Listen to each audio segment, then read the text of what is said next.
Hello, everyone. It's Charlene Lee, and I am broadcasting from my hotel room here in London today. So it's something like 5 or 6 o'clock. I can't even keep track anymore. I think it's 5 o'clock at night.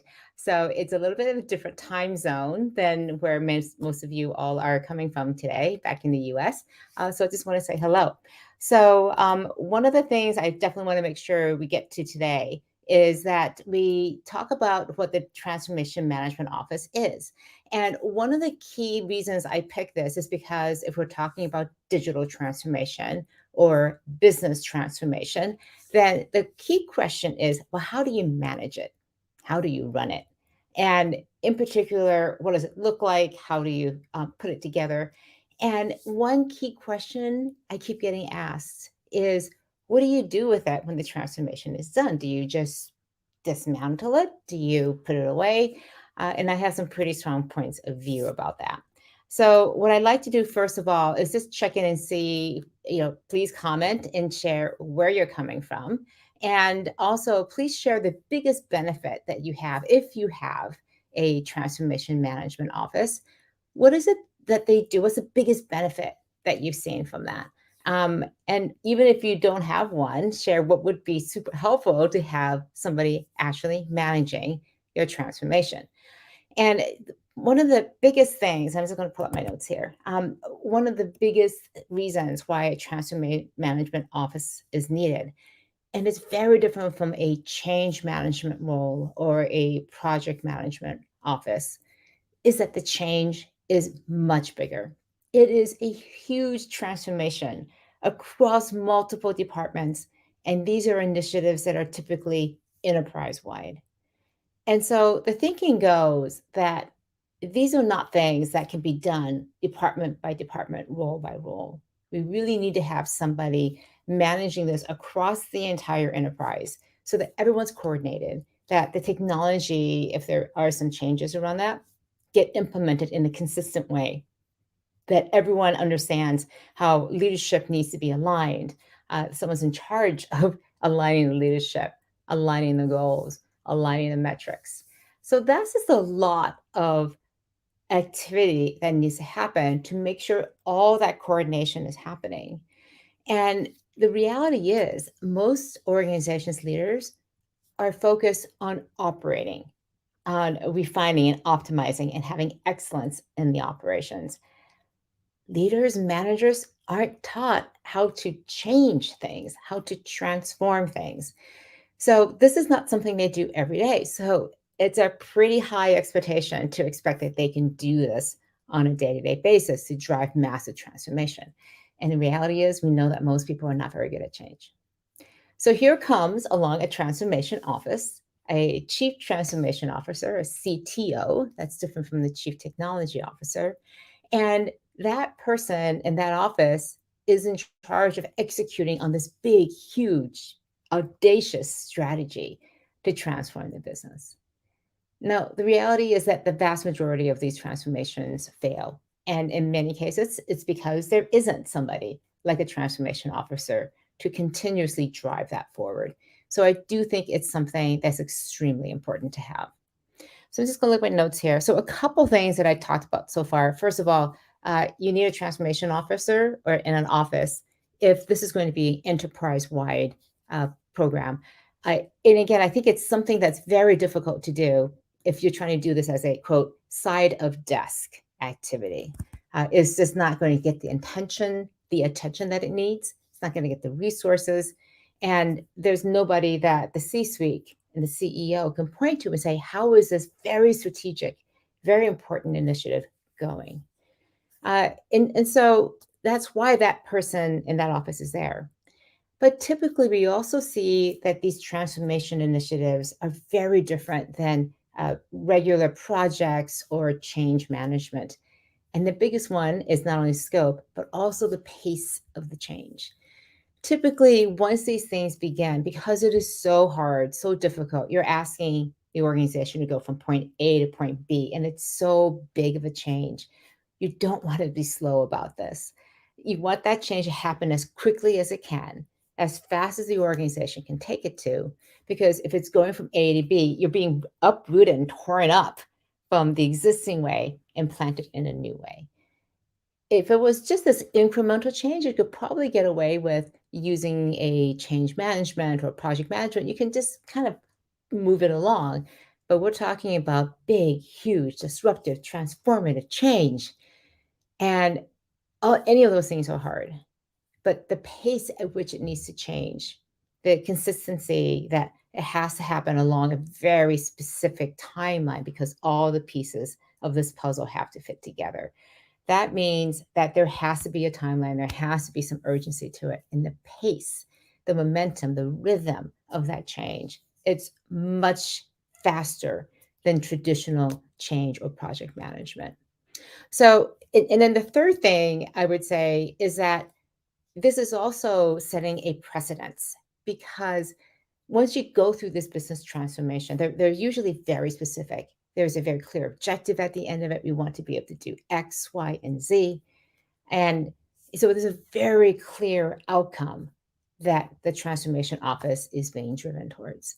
And so the thinking behind this is that the transformation management office should be temporary because once you go through that whole transition, through that transformation, and you look at it and you've checked off all the boxes and transformation is done, then everybody can pack up and go home. The reality is this goes on for years and years. And by the time you end up at the end of it, typically what we're finding is that other big initiatives are coming underway. So you may be thinking about a digital transformation, but you may also now be thinking, hey, we want to stand up a whole entire new capability that requires pulling in all these resources from across the organization to serve a brand new type of customer. It may be launching a new product. It may be transitioning the company into a new marketplace completely and taking the existing resources and redeploying them into a new area. So, what I find so interesting is that once that capability is there, the CEO and the other C suite members go like, oh, look, we have this capability now. What else can we do? What else can we change? What new opportunities can we go out there and disrupt that we never thought we could do? Because harnessing those resources, aligning everybody, making sure that we're all marching in the same direction was going to be so hard to stand up. We have that team now. So, this is a key reason why I have a pretty strong opinion, and I get challenged on this constantly. And it is that I think that really importantly, that the transformation office needs to become a permanent part of the organization, especially if you want to be disruptive. Now, if you are an organization that is going through a transformation and says, once we do that, we're good. We want to just go back to managing things and just making sure we optimize and go after excellence in our operations. But if you're a more disruptive organization that is trying to continuously drive growth, then what you'll find is that you'll keep seeing these opportunities that will require transforming your organization over and over and over again. So that's a key reason why I put out this pretty, what I found was a pretty controversial statement that the transformation office needs to be permanent. Because when do you ever stop truly transforming? Because once you begin a process, you're going to find other opportunities to also change and transform. And these aren't small changes. Once you begin doing the big changes, you realize, oh, we can do this. We can do this again and again. And each time you do it, it's going to get a little bit easier. It's still hard. Believe me, it's still hard, but it's going to get easier every single time you do it. So to have an office that actually can do this on a regular basis, I think is a really important thing. So I'm just going to stop here for a second because I see a lot of comments in here. Let's see. So I just see a couple comments from Mosen. Thank you for joining. And Khalil, hello. Thank you for joining too. Garawans, great to see you. I'm doing great. And Mike, so Braden Kelly said that, again, yeah, this is exactly what we want to be going towards. So for some reason, I'm not seeing all the comments. Okay, here we go. All right. So let me continue with my key train of thought here. And that is to make the transformation office a permanent department in the company. again, it keeps those capabilities and skills in this department intact versus scattering it out to the winds. And it also sends a signal to the organization that we are going to consistently and continually be changing. We're going to be constantly doing these big shifts. So buckle up, get used to it, because we're going to be constantly changing. And it's because we see the opportunities in the marketplace. We see that customers are continuously changing. And these aren't small changes. These are big, huge changes that our organization is going to have to go through. So if change becomes the new constant, then it's no longer about change management. My friend Gary Bowles has written a fantastic book. I keep quoting from him, The Next Rules of Work. And he talks about in one of the chapters that change management is dead. Long live managing change. And I think that's a key way to think about this. We're going to have to continuously manage change. And if you want to up your game, you're going to have to continuously manage transformations. So, a couple of things about how to do this. Um, First of all, the investment in the transformation office needs to be seen as a strategic asset. And so, because it becomes strategic, what we see a lot of organizations doing is they may have a transformation management office, but it's an outside consulting firm.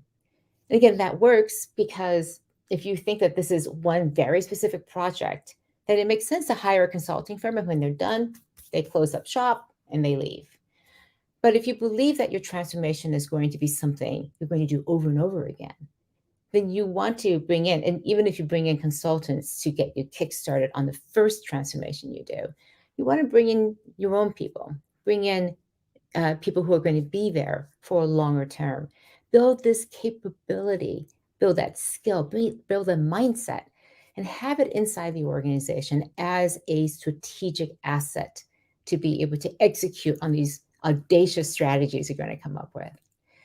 So, again, I think if you have in mind that this is going to be a permanent capability, you'll start investing in it by having it staffed with people who are inside the company. And you can use the consultants to come in to bring specific expertise that you may not have. But the transformation office itself knows how to make change happen in your organization, has built trust with all of the different leaders across the organization, understands what works and doesn't work for certain departments or functions.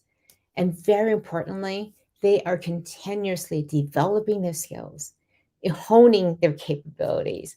And very importantly, there is a career ladder for them. This isn't something that's just going to be around for a couple of years. This is going to be something that they can invest in their career and in the company too as well. So I think that's a really important part of this, because if transformation is going to be a part of the organization, then the people running that transformation need to also be invested in, be given a home, so to speak, inside the organization, rather than stuck off to the side where it's not clear where they sit. Now, some of the key concerns that I hear from people is that, well, if you make it permanent, then it's going to dampen down, it's going to reduce the impact of the transformation office. It's going to water it down.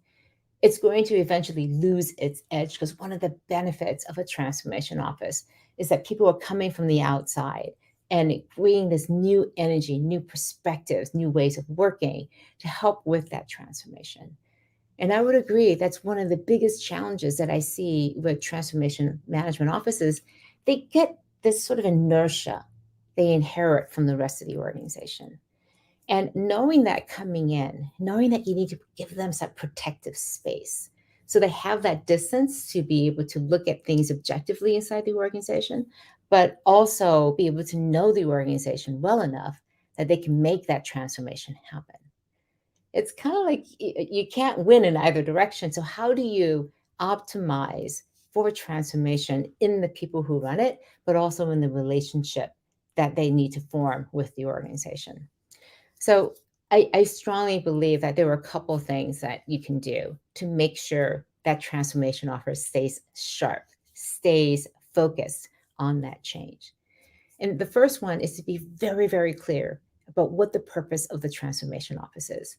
Again, enterprise-wide, it is going to be creating some very specific, highly measurable changes in the organization, and strategic in terms of what it's trying to do, the new capabilities it wants to create across the organization to execute on new strategic opportunities.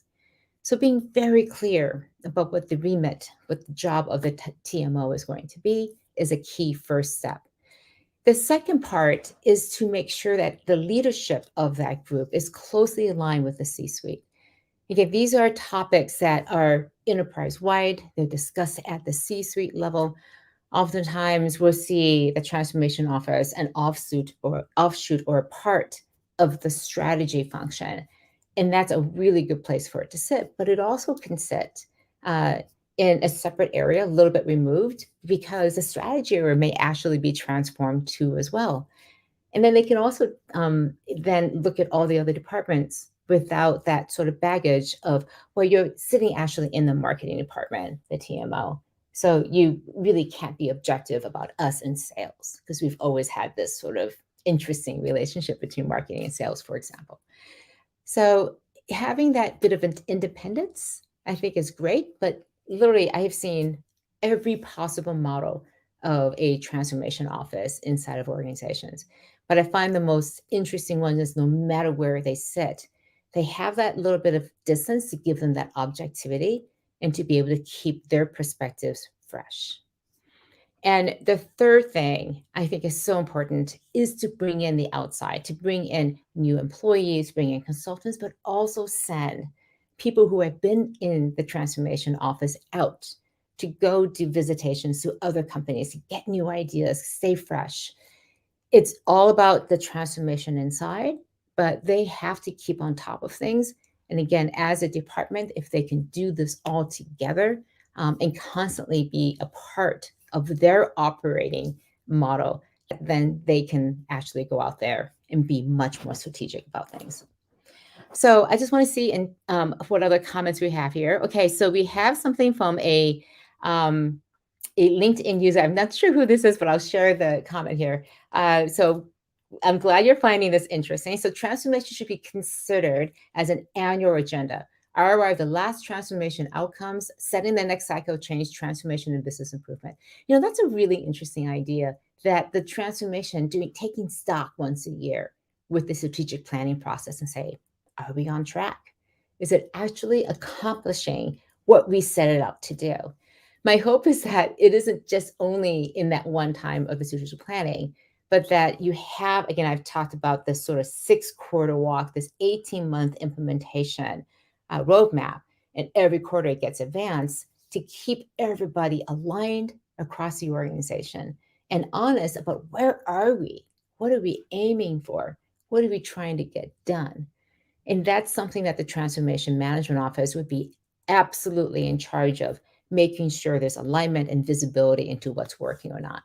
So to your point, LinkedIn user, I think that one of the biggest reasons why transformation efforts fail is it's not clear what the strategy is. It's not aligned to the strategy. It's not measured. And more importantly, there's no accountability at the end of the day. Did the outcome actually happen? You may have said, I'm going to do this, A, B, C. I'm going to put this technology in place. I'm going to make sure people are trained. But the change actually happened. Did it actually work to bring about this new capability to take advantage or prevent something from happening? Let's see. We got a comment from Jay.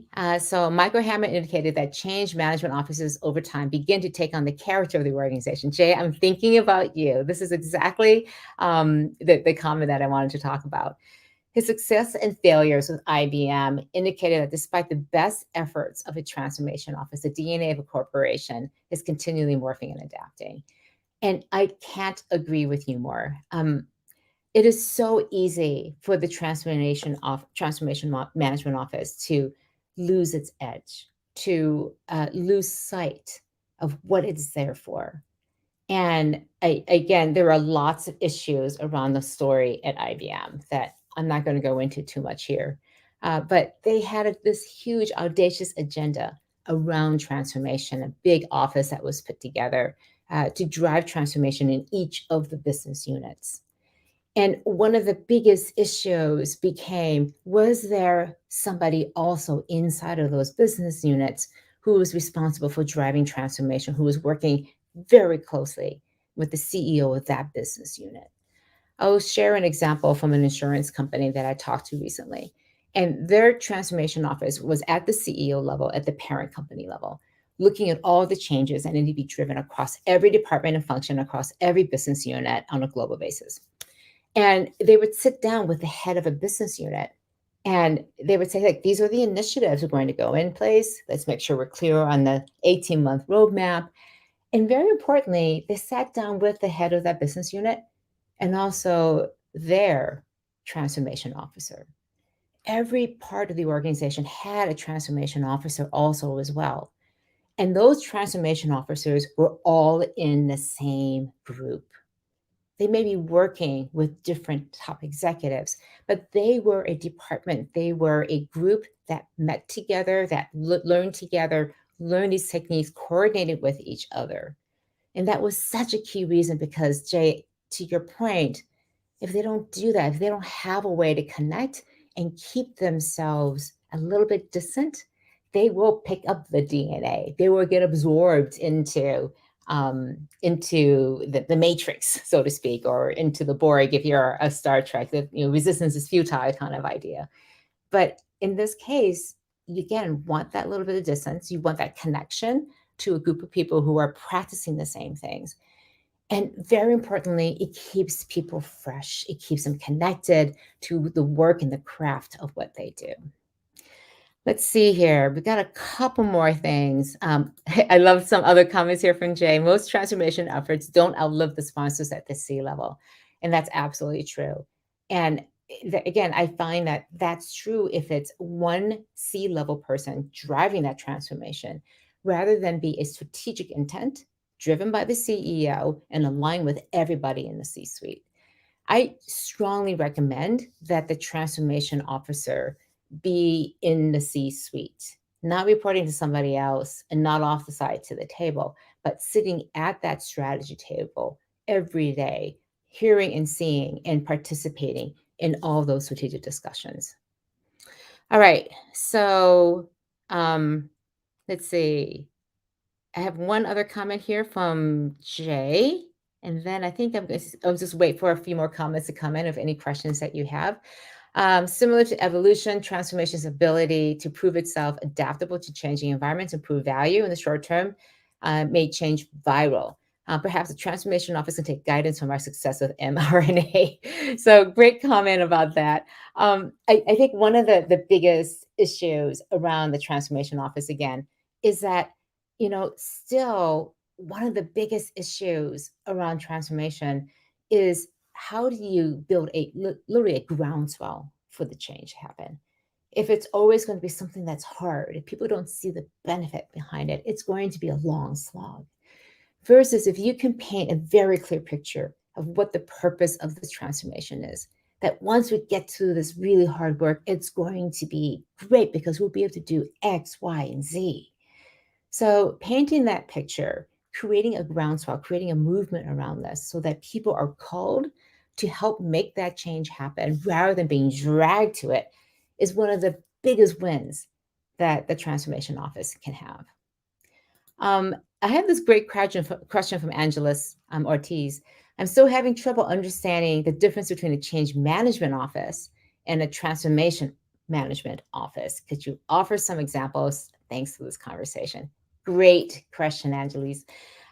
One of the biggest differences is that change management is typically a very clear change. It's within typically a department or a skill or a process change that you want to have. So it's very specific.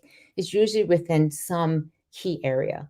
And it's usually it's scoped out in weeks or months. Transformation is multidimensional. It's extremely complex. It's about changing everything that you do. So it isn't just a small change in one process, even though those change management teams can be very big in terms of, for example, putting in a whole new customer management system. That's a big project. That's significant change. But it is not such a change in transforming necessarily everything that you do and has implications across the entire department. It could, in which case you want to be thinking about the change in a very different way, in that this is going to require a transformation in people. They're going to be fundamentally different going out the other end. And we know that change management is hard already, but transformation is exponentially harder. So the transformation office acknowledges that. It takes a lot of the skills that may be in a change management office, but ups it to another level because the strategic connection and intent about it is so much more important. Change management, you can kind of and you can make it successful, and if it's not completely successful, you can still make up the differences. There are adjustments along the way. Transformations, they're incredibly difficult. The various consulting firms have said that 1 in 10 of them are successful. So having a transformation office to truly drive that transformation, and that it's not something just the side of the desk, not something executives do in their spare time, but there is a dedicated team, dedicated people who are focused on this, and frankly have the skills to drive that high level of change, working with the top leaders to get their engagement and their participation and walking people through all of the changes. So very similar change management, but the scope and the skills, everything is ramped up to a totally different level.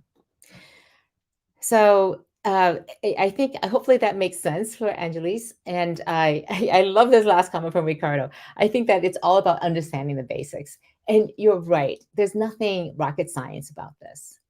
But in practice, it's incredibly difficult. It's hard enough to do any sort of change. We as humans are so accustomed to having things be the same way. We like things being the same. And yet at the same time, we're always craving the new. And so the basics here, Ricardo, I think you're absolutely right. We know how to change.